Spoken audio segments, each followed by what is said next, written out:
All right, we are at beautiful Huntington Lake doing some hazard tree assessments. We are quantifying the risk of utility, trying to save as many trees as possible.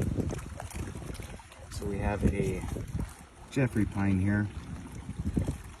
One of the things that you can note on a Jeffrey is the smell. I put you in my pocket here so I can have my hands free. So if we break out our pocket knife, make a couple fresh little scrapes and give it a good whiff, you can smell those chocolate and cherry undertones. It's a fantastic smell, which differs from the ponderosa pine that sometimes people get confused in the species.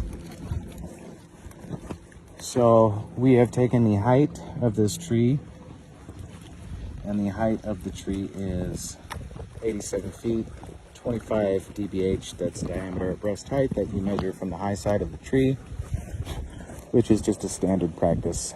Helps dealing with tree crews, etc.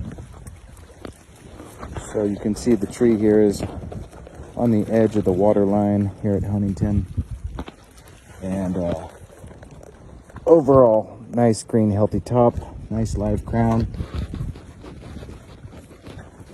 Just talking with a colleague on live crown ratio, and that can be interpreted in at least a minimum of a couple different ways. We have live crown ratio as the whole length of the tree versus live crown ratio of whatever live vegetation was on a tree, similar to if you're looking across the little water body here. You can see that browned out area on the lower section of the tree that was the live crown of the tree that has now been stressed out from fire damage. So specifically for this project, we're taking into consideration the live crown being any section of the tree that was live that you can put into the matrix, not being these lower portions of the branches that have died through a more natural cycle from the tree, taking the sugars and the nutrients and pushing it to the top of the tree for phototropism. Where down here, it doesn't get as much sunlight, and the tree knows that, and it responds accordingly, naturally shedding these lower branches. So we are not going to take these lower branches that are dead as part of the live crown ratio. We're not going to consider this lower part diabetic. You can see some light browning throughout the tree, probably some stress environments that could be caused from the neighboring trees, radiant heat during the wildfire. It could just be that cycle, natural cycle of the year, where at this elevation we're at right now, these trees, they still need about another week until they start breaking bud. So a lot of this brown that we see in the live canopy will probably get pushed out. All right, so we got our photo of the whole tree. We got our photo of the root collar, root crown, and we will get our photo of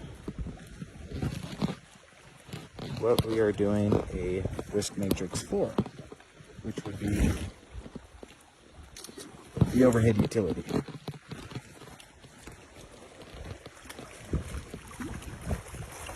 All right, taking into account the GPS location in association to the circuit we're working in, the grid district, the pole number, good location marker, the species we've identified. It is a, selecting here, Jeffrey pine. All right, we got all of our measurements. Is the tree infested or diseased? No, I couldn't see any significant beetle or infestation that we can quantify here. Risk assessment, tree defects. I would say definitely we have some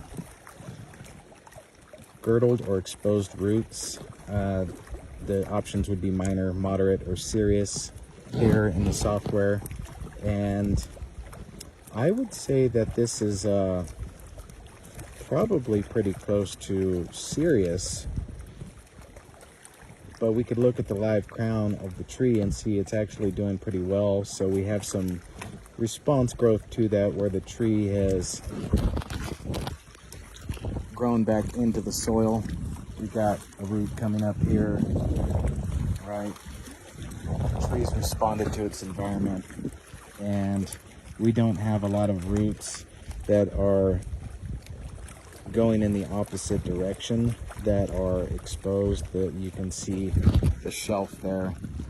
The tree is pushing back into the soil here. I'm going to go ahead and put moderate.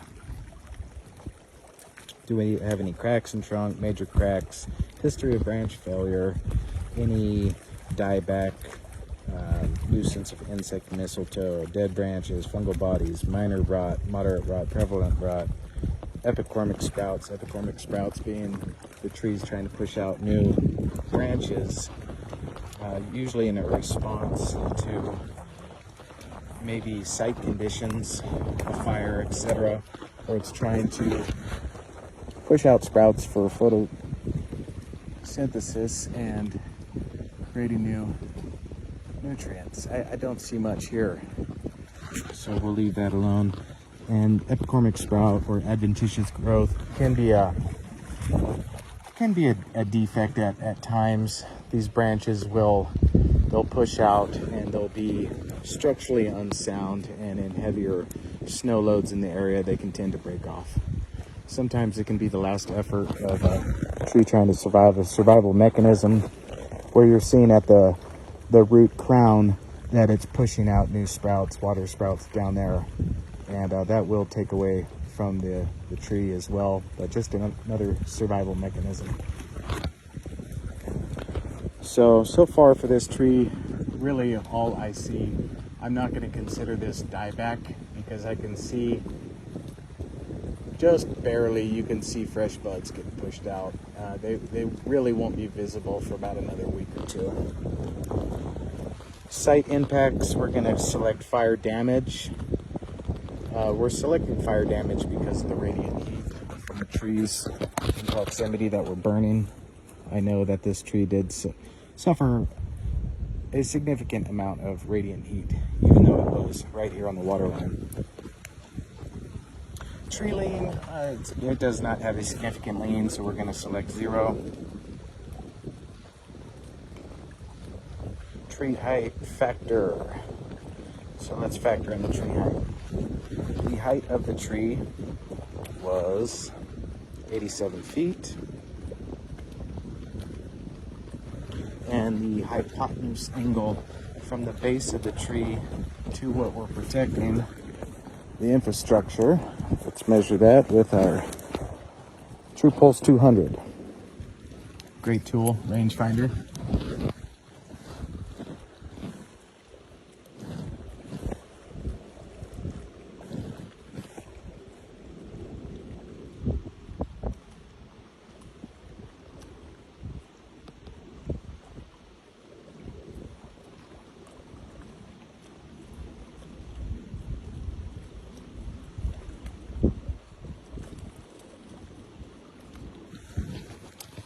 $51 feet on the slope distance. 51 feet on the slope distance, SD on the rangefinder. So that's that hypotenuse angle that we're looking at from the base of the tree to the utility, the high voltage line itself. So if we go back to tree height factor, is it 1 times the height, 1.1 to 1.4, 1.5 to 2, or 2 times the height? We're looking at 87 feet, 51 feet. We've doubled. So roughly 1.5.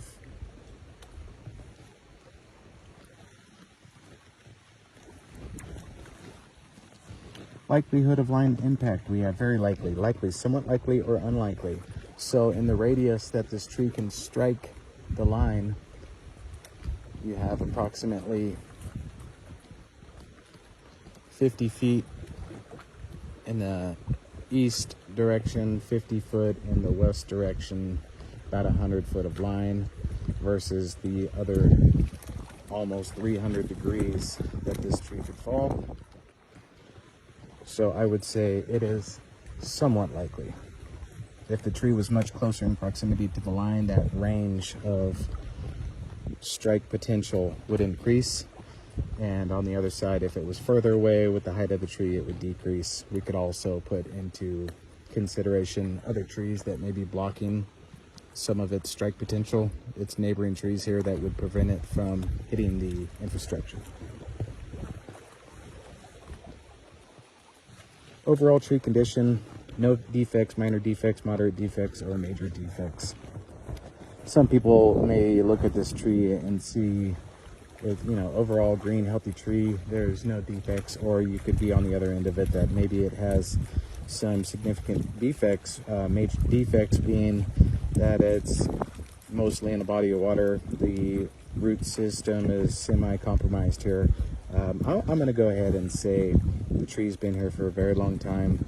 The level of the lake doesn't fluctuate a whole lot here. You can tell by the high water marks. So they have dams, they regulate the level of the lake. You can hear the river creek to the west of me pouring in. A lot of snow melt in the area, very high elevation, so we're definitely in a watershed, and they can regulate the level of the lake. I would say that this is a minor defect.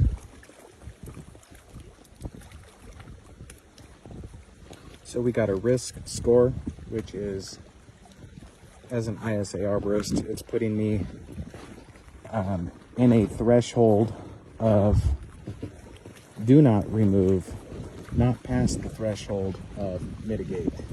So we're going to just go ahead and document this tree as a tree that we've done a certified ISA inspection on, and we are not recommending any current mitigation, but we do have this in the software for future reference that we can look at the photos. We can determine if maybe 2-3 years from now, perhaps the wildfire radiant heat was significant enough that it's going to continue to push this tree into decline to where it's more susceptible to disease and insects, etc.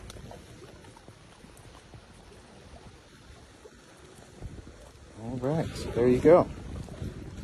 We saved the tree today. Make sure I got the GPS location accurate. That's good. And save. All right. Thanks for your time.